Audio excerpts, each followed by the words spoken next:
We should be live now. Hare Krishna, and welcome to another episode in Lives of the Vaishnava Saints. I'm your host, Chaturapma Das. Are we live out there? Haribo. If I get a little feedback in the chat room for acknowledging that all of our tech stuff is working the way it should, from our side it looks like it is. So, there we go. Yep. Okay, great. Nice to see everyone here. Kremlin69, Bhakti Jeff, Sharnay108, Bhaktin Carol. Nice to have all of you back. Anyone else that's out there listening, we encourage you to join our chat room. It's a wonderful way to stay in touch with us and let us know where you're listening from. Looks like we've got somebody here all the way from New South Wales, Australia. Great to have you back. Okay. Well, I've been on summer sabbatical, as many of you know, and I want to thank Akrura Prabhu for keeping my seat warm here at Krishna.com while I was away. And as I start, I also want to give a personal thanks of friendship to two very dear friends of mine, Dhruva Maharaj and Pundarik Vederniti. These are both devotees that live here in Alachua and are virtual walking storehouses of nectar.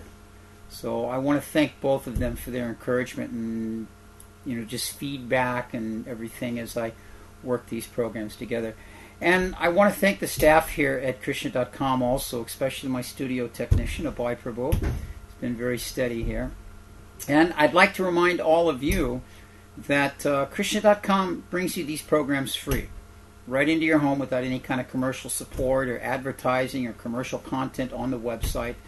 On Facebook, if you like something, you show a thumbs up logo, or an icon. So here, if you like something, we ask you to show your support and help support the activities of these wonderful devotional programs that Krishna.com does.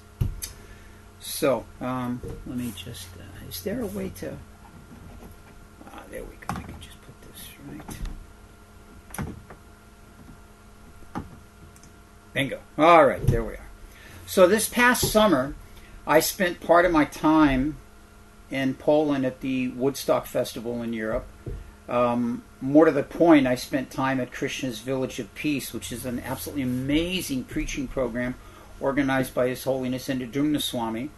And one of my services there was in the question and answer tent. In fact, this was like my favorite, my main service. It's really great.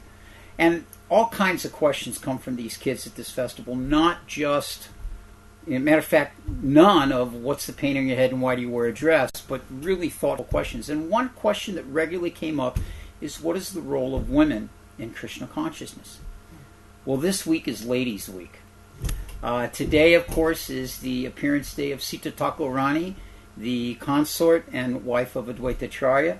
Tomorrow is the appearance day of Lalita Shaki, the most prominent of Radhika's gopis. And then Thursday is the appearance day of Srimati Radharani herself. So, very, very wonderful week for the ladies, or for those of us that have spiritual aspirations in that direction. Now, I'm no scholar of Gopi Leela, and I would not even dare approach the subject of our most beloved Srimati Radharani. However, since Gaura Leela has been the primary focus of this program and the presentations we've done, I will take this opportunity this evening to speak about Sita Thakurani. One thing, Bhaktin Carol has indicated we've got good audio, good video. If anybody is having any problem, we do have a live chat room connection here. Please let me know what's going on. Those of you that may have questions as we go through the presentation, we encourage you can put them down, or at the top of the hour, at the end of this presentation, we will take questions in and try and answer whatever questions may be posed or subjects you'd like to bring up. So just a little side note there. So Sita Thakurani. In the village of Narayanapur, this is a small village in the area of Mayapur, Navadvip. There's a very pure-hearted, saintly couple by the name of Sri Nrsimha Baduri and his wife Nrsimhi. I think maybe they might be Nrsimha Bhaktas. His name's Nrsimha, her name's Nrsimhi. So one day, Nrsimha was out collecting tulsi and flowers for the worship of his deity in their home. Being simple-hearted and very worshipable Brahmins of a very good caliber, they had deities in the home, of course. This is of subject that we've spoken about many times, the importance of grihastas having deity worship within the home. Not only does Srila Prabhupada speak about this, Krishnadas Kaviraj mentions this throughout the Chaitanya Charitamrita. Sanatana Goswami speaks emphatically on this in the Hari Bhakti Vilas. It's a very important principle. We won't go into that tonight because in an hour from now we'll go back to talking about Sita. So at any rate, Nrsimha Baduri had this very nice worship in his home. So he was out collecting tulsi and flowers. Now, while he was out, he happened by a lake near the village. And in this lake were the most fragrant of lotus flowers. As a matter of fact, these lotus flowers were so fragrant that their presence permeated, the fragrance of the flowers permeated the entire village. You couldn't help but smell the fragrance from these lotus flowers. So he thought to himself, well, this would be very wonderful if I could collect some of these lotus flowers and take them back to my lords. So as he was collecting from the side, he came across one particularly beautiful lotus flower. And not only particularly beautiful because it had 100 petals on it, but particularly fragrant. Now, someone may say, oh, but if he's smelling the flowers, how is he going to offer them to the Lord? You cannot help but smell the flowers. Sometimes when I'm out in my garden picking tulsi manjaris, I have tulsi manjaris growing in my garden for Giridhari, and you can't help but smell the fragrance of the manjaris. You can't help but when you have a handful of marigolds you've collected, the fragrance comes. But the mentality is what will determine whether that act of selling them is sense gratification or not. Oh, this is so wonderful, I'm enjoying this so much. Or, oh, this is a very wonderful fragrance, I can't wait to offer this to the Lord. The senses are there. The senses engage themselves without our desire even. This is part of the problem of being in the material world. This is part of the problem of having these senses, is they're going on their own. But when they achieve the result of what they're aspiring after, if we dovetail our consciousness of that to Krishna, that will change the entire dynamics. So in this way, Nrsimha was collecting this lotus flower. 100 petals, very beautiful. And as he brought it towards him to put in his hand with the rest of them, he saw the most amazing thing. Inside of this lotus flower was a little baby girl the size of a thumb. Just incredible.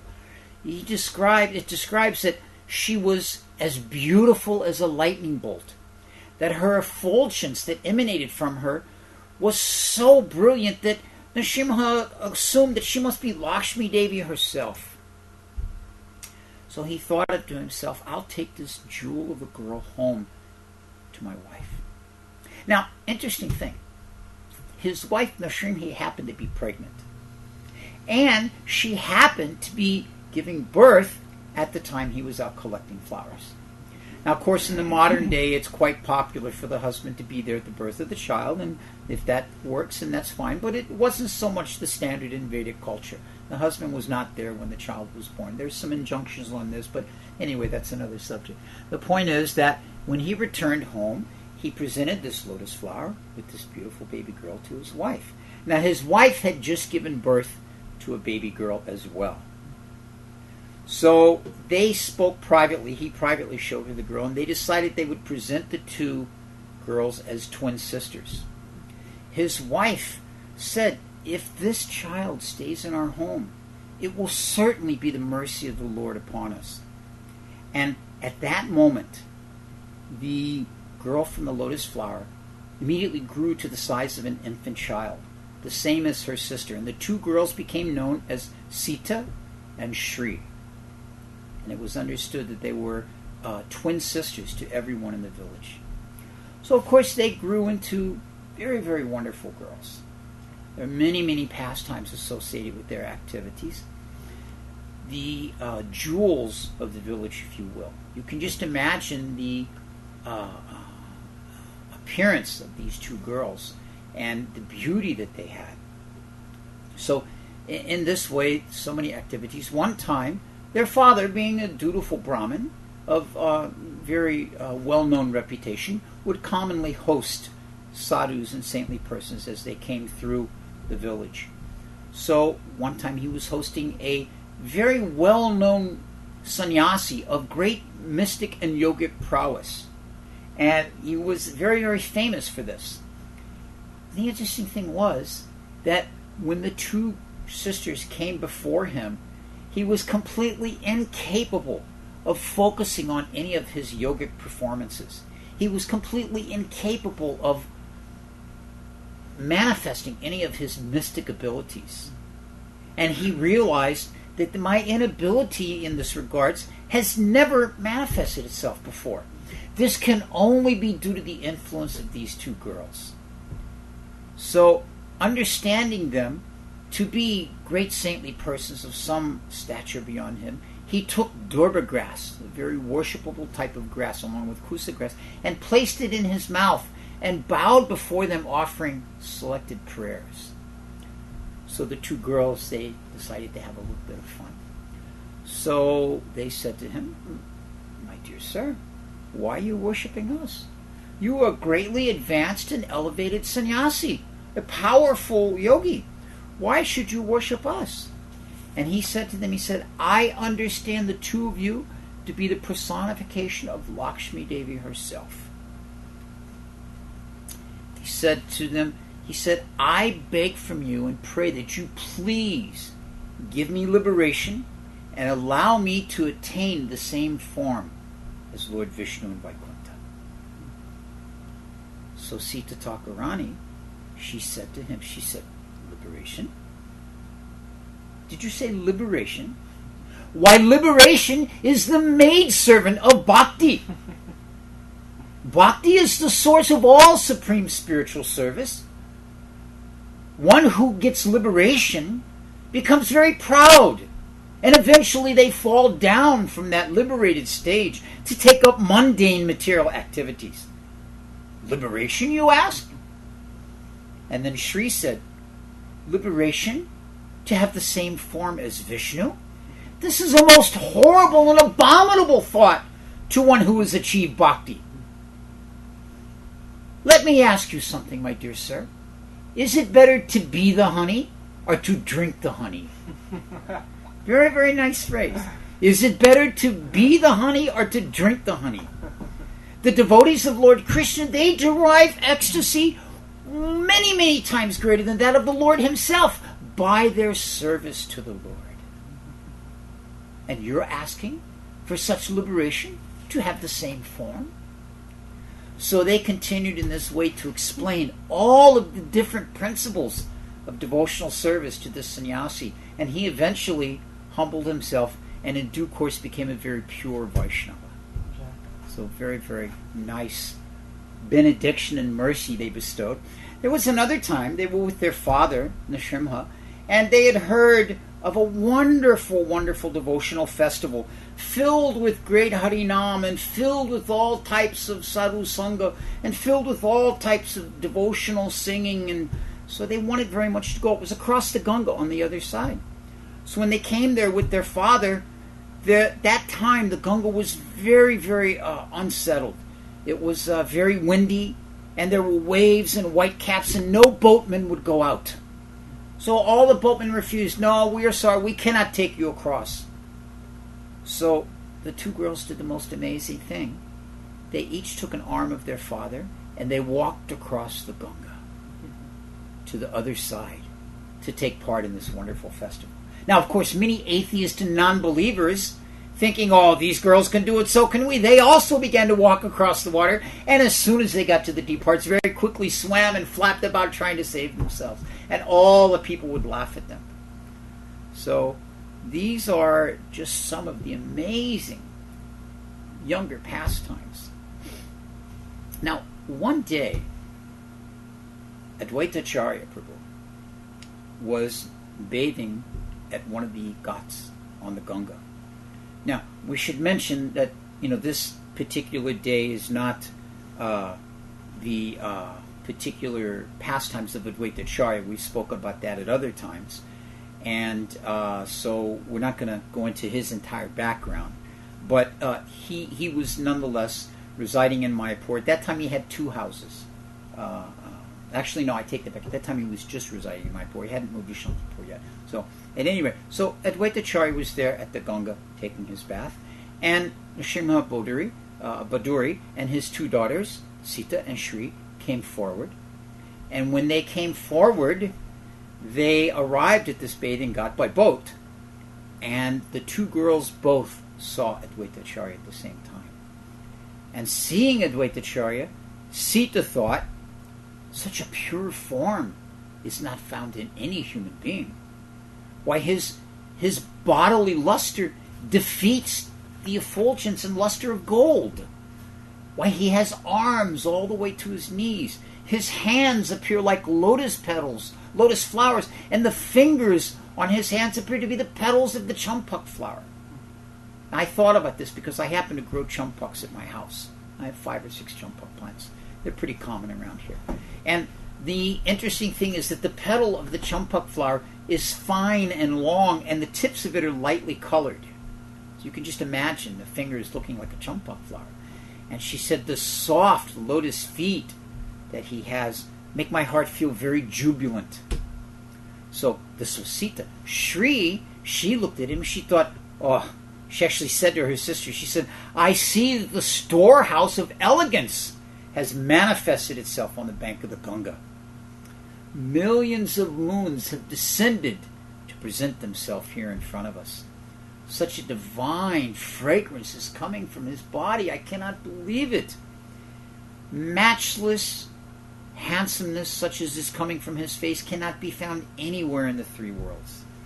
So they both said to each other, we must attain him as our husband or give up our life. So, in this way, Nrsimha introduced himself to Advaita Acharya, and Advaita Acharya invited them to his home, and Nrsimha and the 2 girls came to Advaita Acharya's home. He arranged to receive them nicely, gave them some prasadam. They spoke for a bit, and in due course of time, through the arrangement. Now, when Nrsimha arrived there, I should mention that many of the Vaishnavas from Navadvip were there. Srivas was there. Who else does it mention? Murari Gupta. There were so many of the devotees that were present there, and they engaged in kirtan. Now, you may remember that Advaita Acharya was instrumental in Mahaprabhu's appearance. He was so enthusiastic about bringing the holy name, bringing the Lord to descend on this planet. And he was engaged in these activities that would bring him long before the Lord's appearance. Now, this is another story, going back to Advaita. So, at any rate, in due course of time, through the arrangements of Sham Pandit, the marriage took place between Advaita Acharya and the 2 girls, Sita and Sri. They were both married to him. Now, we're concentrating today on Sita Thakurani, so just a little bit more in her direction. Actually, it mentions in all these Shastras that Sita Thakurani is to be worshipped just as much as Sachi Devi, because she is just like the mother of the universe in that way. She's always understood to be the eternal wife of Advaita Acharya, and as a result of this, worshipable by everyone within the 3 worlds. This is an amazing statement. She's worshipable by everyone within the 3 worlds. The marriage took place in Pulyanagara, which is one of the local villages in the area there. And after the marriage was finished, then Advaita Acharya moved to Shantipur and set up his residence there. He actually had 2 houses. He had a smaller house in Navadvip, and he had his main home in Shantipur. This is where Haridas Thakur came to live with him, and that wonderful pastime of him receiving Haridas Thakur and giving him the first offering of the Shraddha ceremony. He was the most prominent Brahmin in Shantipur. He was one of the most prominent Brahmins in the entire Navadvip Mayapur area. So he went with his wives and they moved to Shantipur and lived there. Sita Thakurani herself, it explains, was always absorbed in Vatsalya Prema for Lord Sri Chaitanya Mahaprabhu. Gaurasundar Prabhu at this point, not Sri Chaitanya Mahaprabhu yet.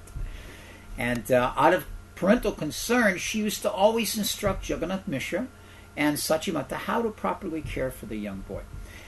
Advaita Acharya and Sita Thakurani were a bit older than Jagannath Mishra and Sachimata.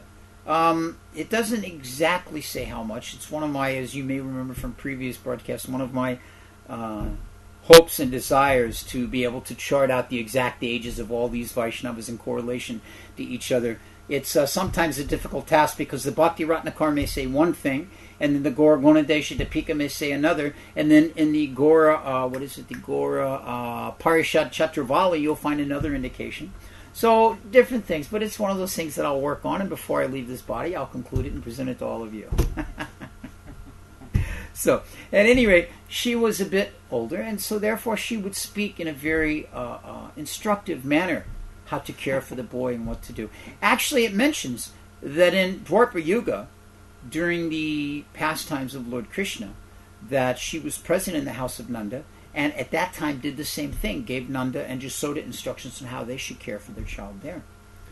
So Krishnadas Kaviraj describes that when Sachimata gave birth to Sri Chaitanya Mahaprabhu, when the Lord invented himself, special attention is given by Krishnadas Kaviraj to the position of Sita Thakurani during this time. It mentions that on the eve of the Lord's descent, Jagannath Mishra, he began to see all the different signs indicating, and you remember that Haridas Thakur and Advaita Acharya could understand from Shantipur that the child had been born, and they were jubilant with great, great satisfaction and bliss that the Lord had appeared himself. So, hearing the news of the appearance of the Lord in this way, they went to the river and bathed. You will probably remember that at that time it was a full moon. The Lord appeared on the full moon, and it was an eclipse also. And during the eclipse, many people were very concerned about a lot of different ritualistic activities, and one of the common things is to go and take bath in a holy river and chant the names of Hari. So during the Lord's appearance, this is what was going on. Everyone was calling out the holy name of the Lord. And Haridas Thakur and Advaita Acharya were especially so jubilant in this way. And so then the next day, after this was finished, this was the night before, so then the next day he sent Sita Thakurani to the home of Jagannath Mishra and Sachimata. And he sent her to see, as he described, this jewel of jewels. And they brought presents, different types of presents that were suitable for an auspicious thing, gorochana and fresh cut patty, and different types of greens were brought, and gold and jewels and different types of silk and cloth and things of this nature. All of this was brought by Sita Thakurani, who was carried in a palanquin, and then a separate palanquin for all the presents and everything like that. So, now I mentioned a few minutes ago the Gaura Prasad Charitvali, excuse me. It mentions that during Krishna Lila, that Sachimata was Purnamasi, and she was the mother of Sandipani Muni, and the grandmother of, as a result, of Madhumangal and Nandi Mukhi, and a disciple of Narada Muni. So very exalted connections there on all sides, and very, very wonderful. Now, when she visited Jagannath Mishra and Sachimata's house, Krishnadas Kaviraj gives a very detailed explanation, which I'd like to read from Chaitanya Charitamrita. It's interesting because between Vrindavan Das Thakur, Krishnadas Kaviraj, and Lochan Das Thakur's Chaitanya Mangala, Chaitanya Bhagavat, and Chaitanya Charitamrita, you get a very complete picture of the pastimes of Sri Chaitanya Mahaprabhu. One author will focus more on one activity, another author will focus more on another particular pastime, and then a third author will not touch that at all, but bring in a different pastime that's not mentioned. So in this way, the three of them together reading these books gives a very, very wonderfully complete picture. So Krishnadas Kaviraj, he mentions the following. One day, shortly after Sri Chaitanya Mahaprabhu was born, Advaita Acharya's wife Sita Devi, who was worshipable by the whole world, taking permission of her husband, went to see that topmost child with all kinds of gifts and presents. She brought different kinds. This is a good point, that when we go to see someone that's just given birth, or a couple that's just had a child, it's always good to bring presents. This is the proper etiquette. Bring some presents for the child. She brought different kinds of golden ornaments, including bangles for the hands, for the armlets, necklaces, and bangles for the anklets. There was also tiger nails set in gold, This is a very auspicious thing for a child to wear, because having a tiger's claw helps to offset any ill influences or bad difficulties a child may have, astrological thing like that. There was also tiger claws set in gold, waist decorations of silk and lace, ornaments for the legs and for the hands, nicely printed silken saris, as a gift for the mother, of course, and a child's garment, also made of silk. Many other riches, including gold and silver coins, were also presented for the child. Now, we might imagine that these gold and silver coins would have been put towards something beneficial, not given for the child to play. This is one of the discretions of being a parent, not necessarily giving everything to the kid that's given to the kid right then. Many other riches were also presented at this time. Riding in a palanquin covered with cloth and accompanied by maidservants, Sita Thakurani came to the house of Jagannath Mishra, bringing with her many auspicious articles, such as fresh grass, paddy, gorochino, which is a type of golden pigment, turmeric, kumkum, and sandalwood. All these presentations filled many large baskets. Now, it's important to note culturally that Sita didn't just walk through the streets. She didn't just, okay, I'm going to go see a friend and get out and just go. Okay. She was a woman of very, very elevated spiritual and material position. And so she was carried in a covered palanquin, and escorted by her maidservants. This was the tradition. And this was a way of respecting her position and not coming in contact with lower class persons that might insult her, things such as we commonly see in the streets today. You know, you can walk down the street with a woman by your side, a girlfriend, a wife, you know, your sister, your mother, and lewd and lascivious persons on the street may make all kinds of unpleasant comments. This is a very unfortunate reality of Kali Yuga. Someone very close to me had this happen recently. So, in this day and age, it's a very common thing. And, as a matter of fact, many women take it as a compliment to be greeted in this way. But in these wonderful times, we see that Mother Sita was escorted by palanquin, covered with maidservants, and given proper respect in that way. So, at any rate, when Sita Thakurani came to the house of Sachi Devi, bringing with her many kinds of edibles, of course, someone has an illness in the family, or someone passes away, or someone gives birth to a child, all the ladies send good things to eat, because the mother is a bit too either exhausted from childbirth and taking care of the child, or in distress by the loss of a family member, or just out of appreciation, you bring some nice food for the family, like this. So many different types of edibles and dresses and other gifts were brought, and Sita Devi was astonished, Krishnadas Kaviraj Goswami says, to see the beauty of this newly born child. She had anticipated that except for a difference in color, this child was directly Lord Krishna of Gokula himself. Seeing the transcendental bodily effulgence of the child, each of his limbs constructed full of auspicious signs and resembling a form of gold, Sita Thakurani was internally very, very much pleased. And because of her maternal affection, she felt as if her heart were melting. You see this sometimes when a grandmother or a very, very dear close friend will come and see the new baby. Oh, they just feel such satisfaction, such happiness. And you can imagine knowing that this child to be the Lord himself manifesting, and how beautiful he must be, how melted and sweet it must have felt, how melted her heart would have been, and how sweet it must have been for Sita Thakurani to have this opportunity to see the Lord just after he appeared like that. She blessed the newborn child by placing fresh grass and paddy on his head and saying, "May you be blessed with the long duration of life." But, being afraid of ghosts and witches, she gave the child the name Nimai. You remember his mother's birth house, the birthing house, was underneath a neem tree. And so for that reason, neem is very antiseptic, and neem is known to not only medicinally cleanse the body, but to subtly cleanse the body from ill influences. So because he was born under that neem tree, she gave him the name Nimai. And this being a remembrance of the neem tree would help to dispel any type of ill influences.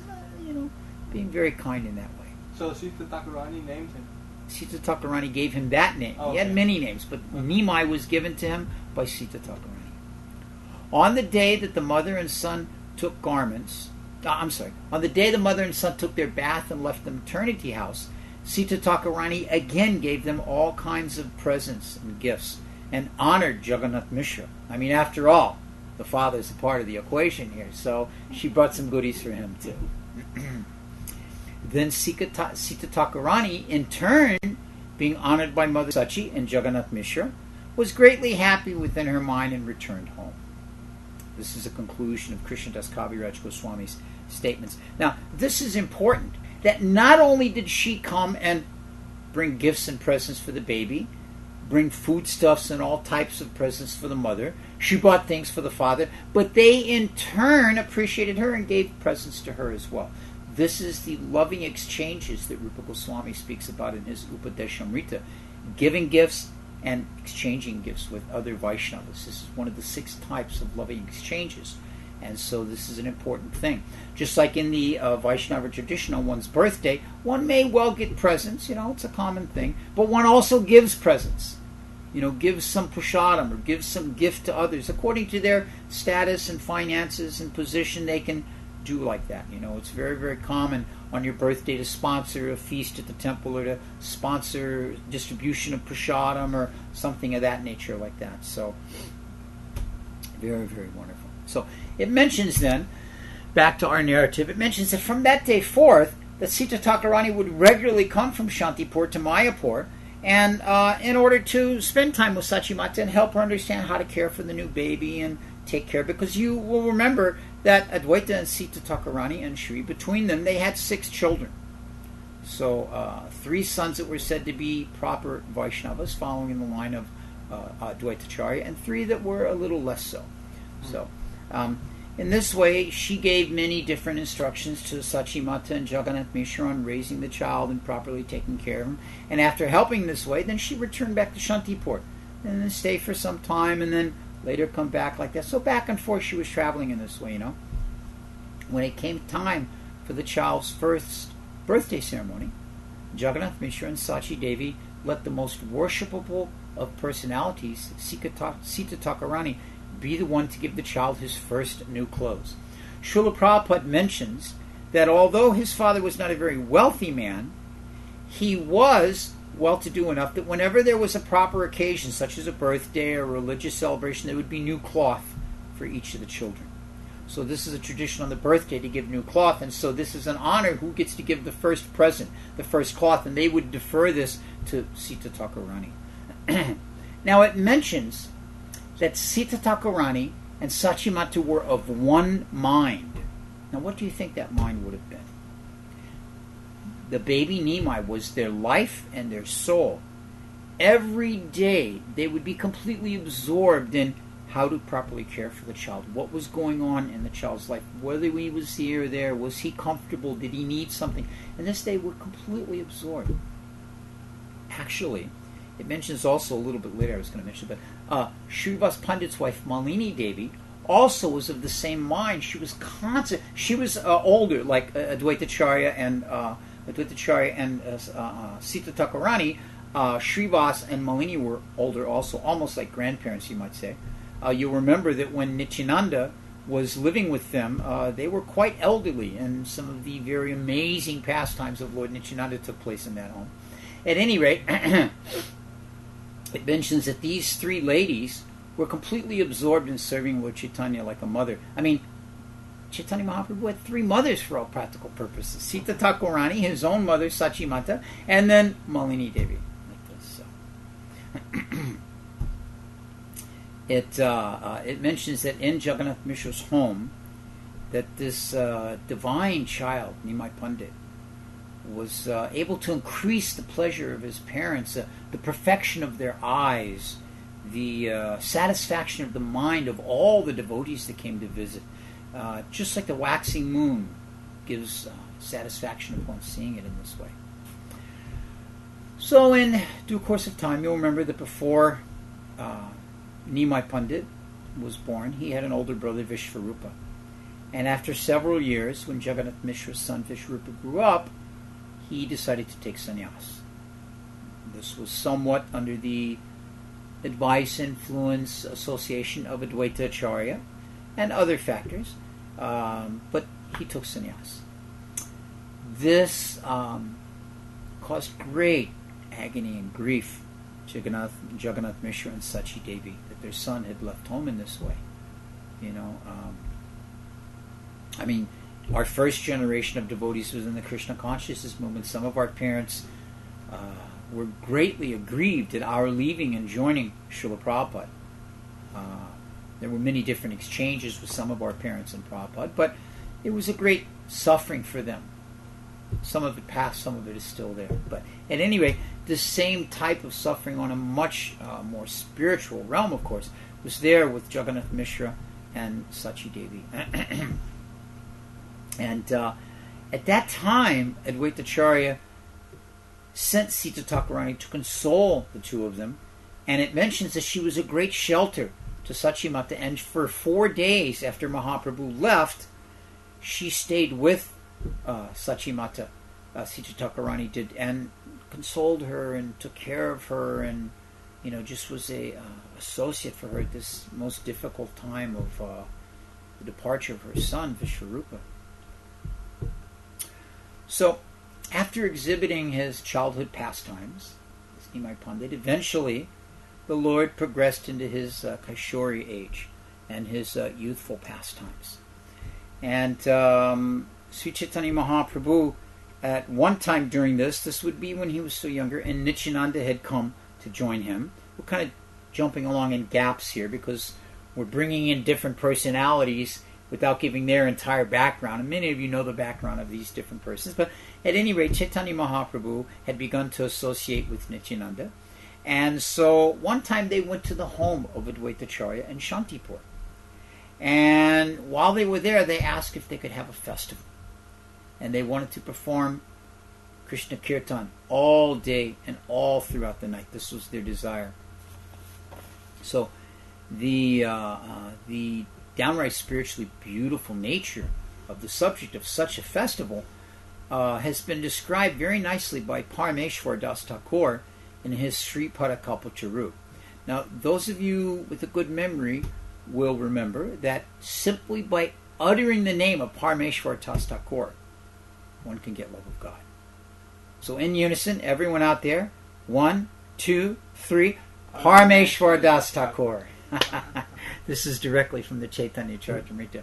So, in Parameshwar Das Thakur's book, Sri Kalpacharu, he mentions the following about this visit by Mahaprabhu and Nityananda to Advaita Acharya.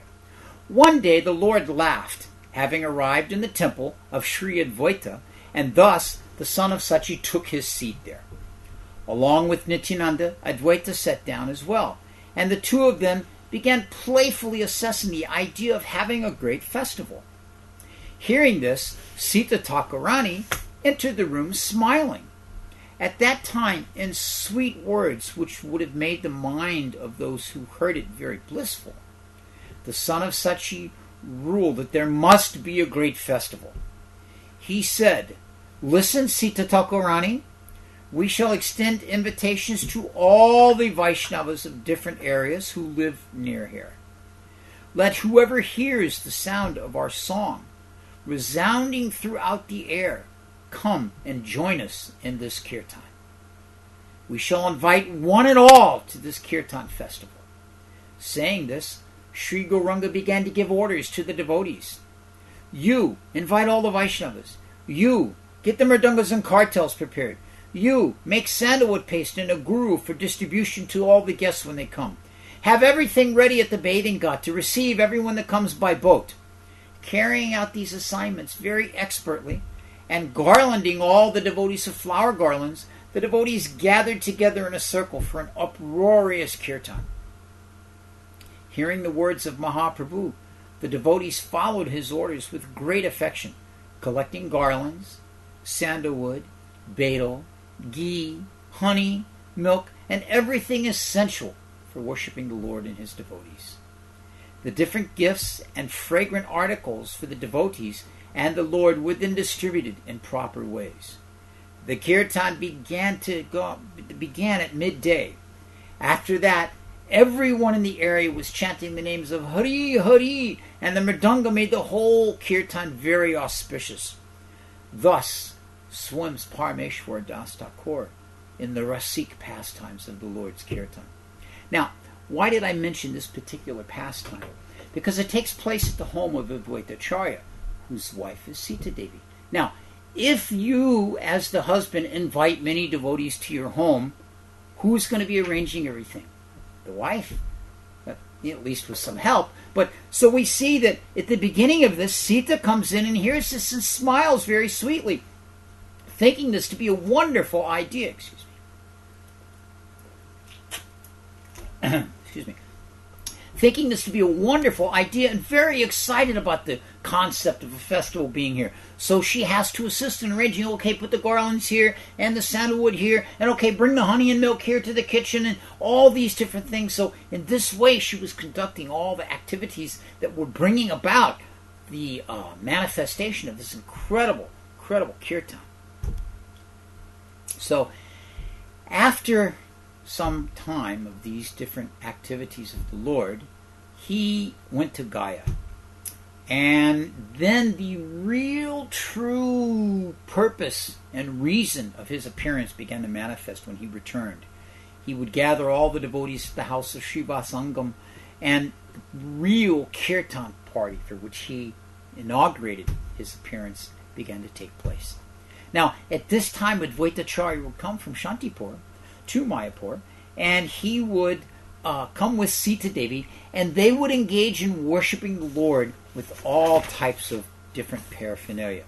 Now, this is a very wonderful time for Advaita Acharya. I'm going to take a little side trip here, so bear with me.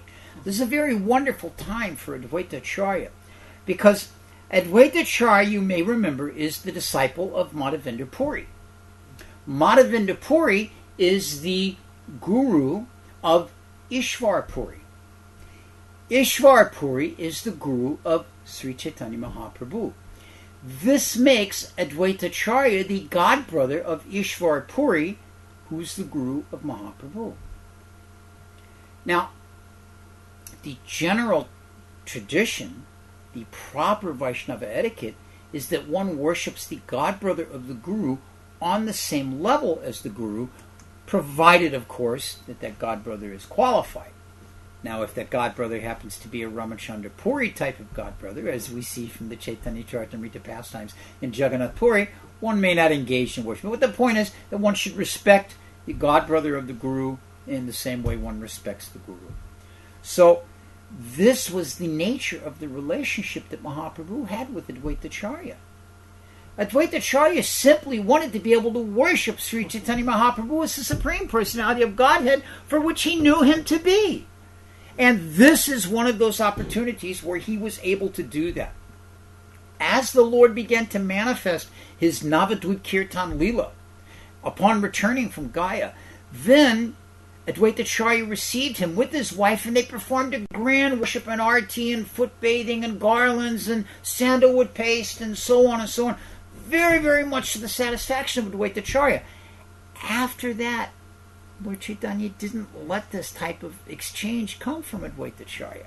He was always glorifying him. He was always touching his feet. He was always trying to... And Advaita Acharya simply wanted... He saw that the Lord is chastising this one.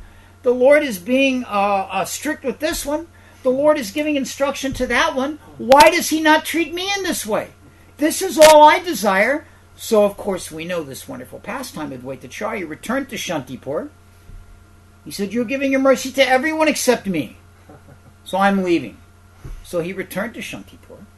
And when he returned to Shantipur, he thought long and hard. And he decided, I know how I can get the Lord's mercy. He's always respecting me. But if I do something that will anger him, he will not respect me. Now, Advaita Acharya understood very clearly the Supreme Personality of Godhead was greatly angered by the preaching of Mayavad philosophy. This insidious philosophy that the living entity and the Lord are one, that everything is Maya and everything in creation is the same. That's a real brief explanation. So, Advaita Acharya began to set out into... Now remember, in Shantipur, he was a greatly elevated Brahmana. He was respected as the senior member of the community. And so, in Shantipur, he went out publicly to the prominence where he would sit and give the Bhagavatams previously, and began to espouse the teachings of the Mayavadi point of view. With great conviction and with great knowledge, he began to speak in this way. Well, when Sri Chaitanya Mahaprabhu heard this, he began outraged. Advaita Acharya is teaching this philosophy? I must go to Shantipur and find out for myself. So he went. And then when he arrived there, of course, we know that he did find Advaita Acharya preaching this way, and he treated him very harshly. He actually beat him and chastised him very, very strongly. And in this way, Advaita Acharya was very, very happy, because finally he was getting that type of treatment he wanted. But he had this opportunity in the beginning of his association with the Lord by this worshipping of him with Sita Devi upon his return from Gaya. So then we know that gradually, in due course of time, the Lord left his Navadvip pastimes and wished to deliver all the fallen souls of this world. So he took sannyas, and he turned his face towards Vrindavan and madly ran to go to Vrindavan. But of course, we know that he didn't get to go to Vrindavan.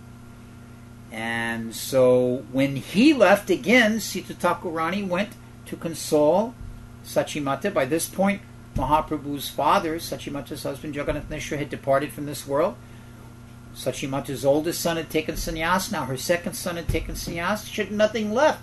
So Sita Thakurani went and gave her that solace and stayed with her and tried to comfort her as she, was plunged into a ocean of separation. In her own mind, the sky had forever darkened, and she lay on the ground with no other satisfaction or pleasure in this world. So her only help and satisfaction during this time was the association of Sita Thakurani. So, eventually, being bound by the ropes of love for his mother, Mahaprabhu was unable to go to Vrindavan and returned to Shantipur. And when he arrived in Shantipur, Advaita Acharya and Sita Thakurani describes they felt as if their life had returned. You can imagine daily they were associating with Nimai Pandit since he was a little baby into a youth and into a young man, and then he takes sannyas and goes away. There's amazingly heartfelt, painful descriptions given in the Bhakti Ratnakar about the feelings of the residents of Navadvip once Mahaprabhu left. So Sita Thakurani and Advaita Acharya, they were very, very happy to have Mahaprabhu back. And he returned to their home in Shantipur.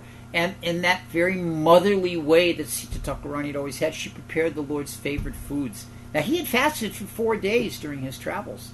And the first prasad he accepted, Lord Gaurasunda, the first prasad he accepted was at the hand of Sita Thakurani. So eventually we know that Sri Chaitanya Mahaprabhu decided he couldn't live there in the Navadvip Shantipur area. It was too close to his family, to his home like that. So he moved and kept his residence in Jagannath Puri.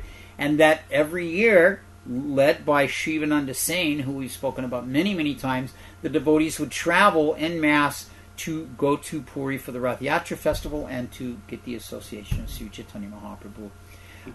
During these occasions, Advaita Acharya and Sita Thakurani would take Achyutananda with them, and they would bring all kinds of special preparations for cooking for the Lord.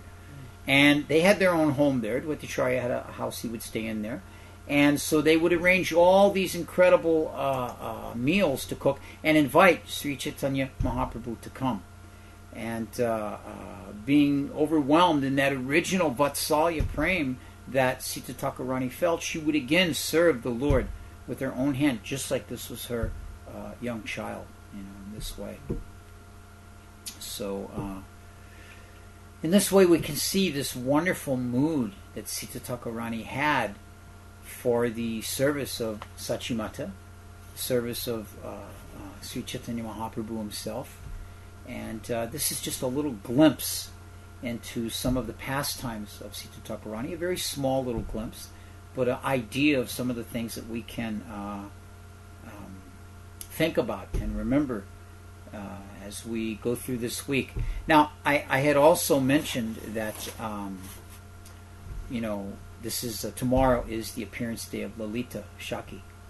And I want to close by reading Rupa Goswami's Ashtakam, our 8 prayers in glorification of Srimati Lalita Shaki, who's the eldest of the gopis and the best of the gopis, he describes. She is famous as Radharani's constant companion and her most devoted follower. She's a very hot-tempered person and very contrary by nature, and this comes out in many of the pastimes with Radha and Krishna, particularly where she's always staying on Krishna's case for the way he deals with Srimati Radhika. It mentions that her complexion is yellow like Gorochana, and that she wears garments that are colored like peacock feathers. Very, very beautiful to see, I'm sure. And her service is to offer and prepare betel nut and pan for the divine couple. So I'm going to read the translations to Rupa Goswami's Sri Lalita Ashtakam. I offer my obeisances to Lalita Devi, who has many wonderful qualities. She worships the perspiration of Shri Shri Radha Mukunda's lotus feet and acts boldly out of intense feelings of friendship for them. I offer my obeisances to Lalita Devi, who has many wonderful qualities. Her face defeats the beauty of the ambrosial corona of the full moon. Her eyes are like those of an alarmed deer, and she is expert in the art of decorating Sri Radhika. I offer my obeisances to Lalita Devi, who has many wonderful qualities. She wears a wonderful silk dress colored like peacocks with outstretched feathers, as well as a nice choli, and her complexion defeats the golden splendor of Gorochana. I offer my obeisances to Lalita Devi, who has many wonderful qualities. She teaches Sri Radhika the art of a left-wing heroine, saying, Radha, firmly reject that shrewd son of the king of Braja. O immoral girl, listen, do not be weak. I am saying this for your own good. Do not submit to him. I offer my obeisances to Lalita Devi, who has many wonderful qualities. Her eyes become red with anger if she sees the son of the king of Braja cheating Sri Radhika even slightly. Then she will promptly embarrass him with her clever words. I offer my obeisances to Lalita Devi, who has many wonderful qualities. She is the abode of the affection of the queen of cowherders, Jasoda. She is the teacher of the art of friendship for all the Shakis, and her love for Sri Radhika and Krishna is equal. I offer my obeisances to Lalita Devi, who has many wonderful qualities. She requests every girl in Braja to join the party of Vrishabhanu's daughter and fulfills all the desires of that girl, Sri Radhika. All her desires are fulfilled at once when she sees on the path Sri Radhika in Braja. I offer my obeisances to Lalita Devi, who has many wonderful qualities. She always enjoys the festival of Radha and Brajendra Suta's meeting, and she is the chief of all of Radha's dear girlfriends in Gokula. Anyone who recites these prayers praising Lalita's wonderful qualities with a pure vision will be lovingly counted amongst her own friends or maidservants by Sri Radhika, the brilliant desire vine of the family of the Lord of Kirtida, King Vrishabhanu. So, wonderful meditation. So we're going to close here this evening. Once again, it's a special blessing on me that I can return with this program on the histories of our Vaishnava Acharyas. And I want to reach out once again and thank all of you out there listening who are supporters, and encourage you that if you enjoyed this or any of the programs that are on Krishna.com, that you show your support. I can guarantee you that your donations will be put to good use. So let's see what we have here. A couple of questions that came up. Bhakta Jeff, Bhakta Scott 1, let me see here, was asking about the source of this. Kremlin 69. The stories I was telling this evening come from many different places. Bhakti Ratnakar, Chaitanya Charitamrita, Chaitanya Mangala, Advaita Prakash, Gauragona Desha Dipika. There's many different literatures that we have compiled these pastimes from. Those of you that are familiar with my broadcasts know that we research a lot of these different areas like that. And there's some discussion about the podcasts that are available. If you spend a few minutes looking through the Krishna.com website, you'll find lectures and podcasts by many different devotees. You'll also find video presentations, lectures of Srila Prabhupada, as well as different sannyasis, lots of kirtan, all of the books of the Bhaktivedanta Book Truster available on Krishna.com as well. You can read them. It's really, really wonderful to take the opportunity. And, you know, we all have many websites we go to and just kind of know where we're going on them and go to them and leave. But take a little time, browse through Krishna.com and find out all the wonderful things they do. If anyone else has any other questions they'd like to put in the chat room here, we'll be happy to take an attempt to answer any of these. We do want to thank all these devotees that have joined us, and I appreciate your encouragement. While I was on sabbatical during the summer, I did get various emails and messages on Facebook from those of you that have appreciated these programs. And I want to thank you for that encouragement. It keeps me going. You know, it's nice to know that people are there besides just this camera that's in front of me. That's one of the wonderful things about the chat room, is that it's a nice way to see some exchange back and forth like that. So, if no one else has anything, we're going to finish there. I'm going to ask for all of your blessings that we can continue on like this, and that we will see you again next week on another episode of the Lives of the Vaishnava Acharyas.